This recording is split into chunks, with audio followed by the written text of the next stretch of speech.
So hello everyone. So tayo mag-start mga idol ngayon ng pamimiwas. So ito aking nahuli sa paninima kanina. Kung mapapansin nyo mga idol, itong kalaparan ng ilog namin ito. Yan. Napakaganda ng pamimiwas ko mga idol. At ano, hibas na hibas. So mamaya na ng konti kasi tataib na to. Eh di tamang-tama ating pamain. Sabay ako may batad na diwas. So start tayo mga idol. Pagkatapos ng botohan ay tayo mamimiwas naman. So kanina ko pa kasi ito na nakabatad. Batad muna tayo. Baka tayo may mahuli mga idol. Para yung ating isa.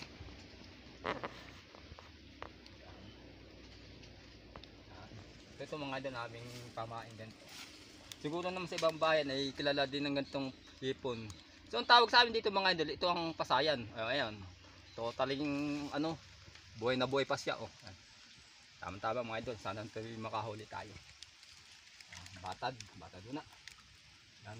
Kung papasanin mo mga idol, ang tubig dito sa amin ay napakalinaw. Kasi ito ang tubig namin dito ay yung pinakadulo kasi nito ay dagat na.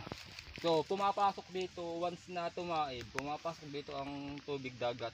So ito ang mga talagang kung mapapansin nyo sa mga video ko, puro panlalakaya. Kaya kalimitan dahil nga sa lagi akong solo ay ito. Kumbaga hindi ko na naipakita sa ibang video ko na yung ibang anggulo kasi solo. Napakahirap kasi sa pag nagbablog ay solo. Ayan muna natin ito. Push na natin ito. So tingnan natin itong isa kong ibinatad. Ito mga dito. Yung ko yung tingnan dito mga idol, baka ito may huli na. Ayan. Aba, nahuli ulit. Nakahuli ng mga idol. Yan. Dahil sa wakas. Kasi ito kanina pa ibinatad mga idol.